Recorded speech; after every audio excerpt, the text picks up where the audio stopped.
This video may be a little dramatic, so just a little bit of a heads up.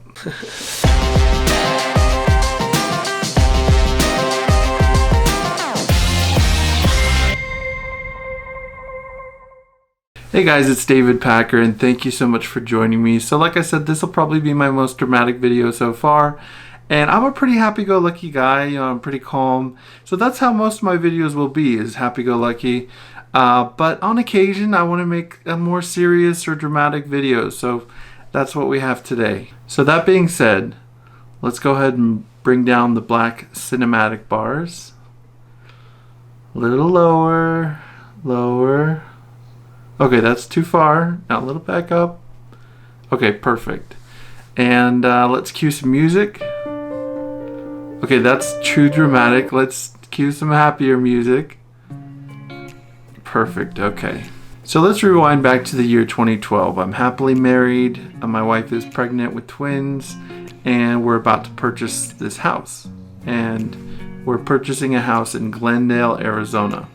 And I'll show a picture of myself if I can find it in 2012. But it was a happy time. I can recall being so excited about purchasing the property. At work, I used to pull up the sale listing of the home and just think, if I could just get that house, I would be so happy. And that's how it was. When we got the house, we were so happy. Then kids came along and life came along, and basically in neglecting myself, if I couldn't even take care of myself, I definitely couldn't take care of a backyard. So the backyard has fallen apart, basically. There's overgrown wild grass, there's weeds, there's junk everywhere. It's just not a pretty sight.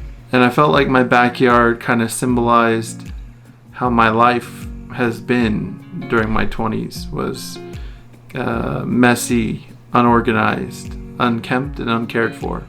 In particular, there's a spot in the corner of our lot where there appears to be as we purchased the home from flippers. So I think they kind of pushed everything up on the corner and laid rock over it. I hate that little red rock. It's painful to walk on. It's annoying. It gets scattered everywhere. And B, that hill has always bothered me. It's not a functional part of the property. So now that things are a little bit more back on track in my life and losing weight, taking care of myself, I thought, let's do a video on removing that hill. So I'll call it, the mountain for this video. It's a little hill, a little mound, whatever you want to call it. It's symbolized to me the lack of effort in my life and in my property. And so for this video, I wanted to take care of it. So I went to Home Depot. I bought a wheelbarrow and we tackled the mountain. So that's a lot of work for one person. I mean, it took me days and days of working almost all day. And while I was working, I had a lot of time to think.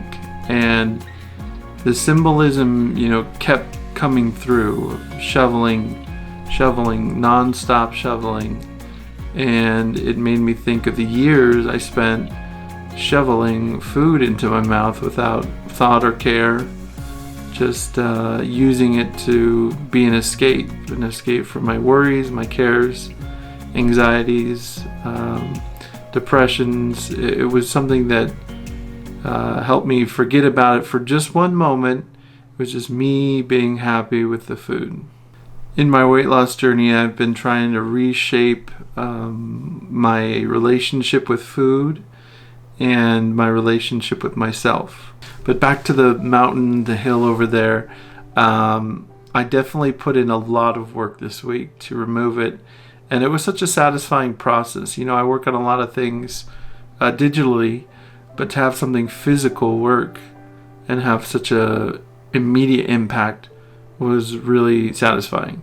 And it took persistent, sustained effort over a period of time in order to accomplish this minor goal.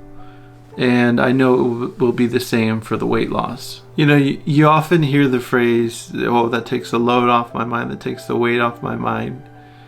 And honestly, for the past several years, that's been the main thing on my mind, is my weight. So it was nice to get kind of a small symbolic victory to remove the mountain, the physical one on my property, and kind of gives me some inspiration that if I do keep up with what I'm doing, I'm going to see this success just like with the mountain. So thank you guys so much for the support. I'm definitely fired up. I can say that I'm seeing a difference already, so we're going to keep going. And I guess I should give you the weight update. So today, February 27th, I weighed in at 497 pounds.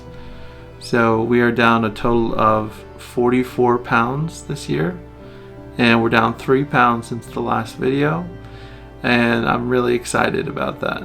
I nearly cried when I saw the scale tip under the 500 mark, so it's a huge accomplishment. I'm super proud of it, and I couldn't thank you all for the support more.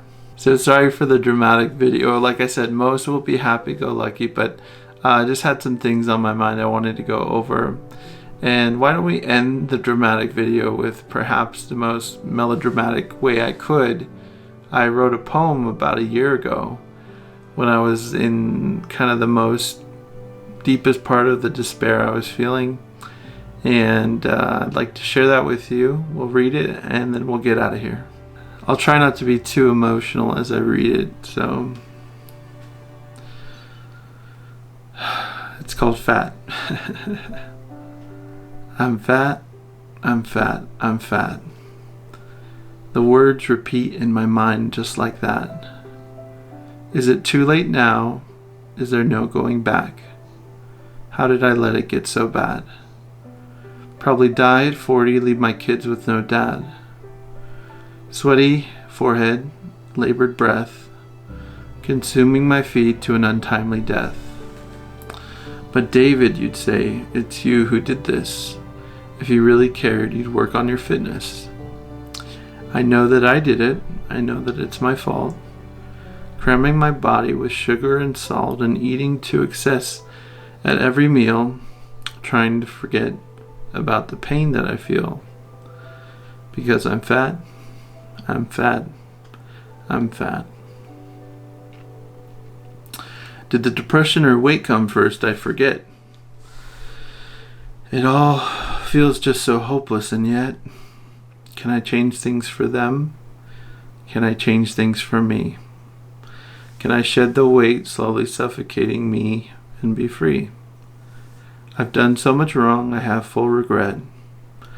But I'll try, shake my fists at my gluttony, and yell from my depths, I'm not dead yet. I'm not dead yet.